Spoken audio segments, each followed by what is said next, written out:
Raigad breaking. महाडमध्ये मंत्री भरत गोगावलेंच्या पालकमंत्री पदाच्या घोषणेनंतर जल्लोष. रायगड जिल्ह्याचे पालकमंत्री म्हणून मंत्री भरत गोगावले यांच्या नावाची घोषणा होताच महाडमध्ये शिवसेना कार्यकर्त्यांनी मोठा जल्लोष साजरा केलाय. घोषणा कळताच शहरातील कार्यकर्ते रस्त्यावर उतरले. फटाक्यांची आतषबाजी करत एकमेकांना गुलाल लावून आनंद व्यक्त करण्यात आला. यावेळी एकच शेठ, भरत शेठ आणि परत भरत शेठ अशा घोषणा देत संपूर्ण परिसर दणाणून सोडला. स्थानिक नेत्यांनी गोगावले यांना पुन्हा पालकमंत्रीपद मिळाल्यानं रायगड जिल्ह्यातील रखडलेली विकास कामं मार्गी लागतील असा विश्वास व्यक्त केला. घोषणेनंतर महाडमधील प्रमुख चौकांमध्ये काही काळ गर्दी आणि वाहतुकीला अडथळा निर्माण झालेला होता. मात्र पोलिसांनी तातडीनं परिस्थिती नियंत्रणात आणली.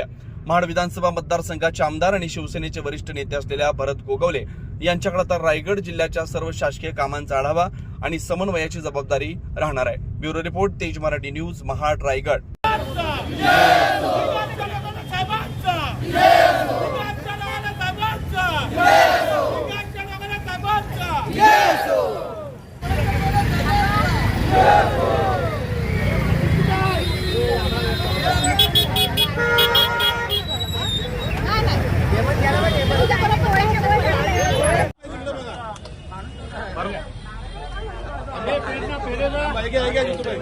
भाई क्या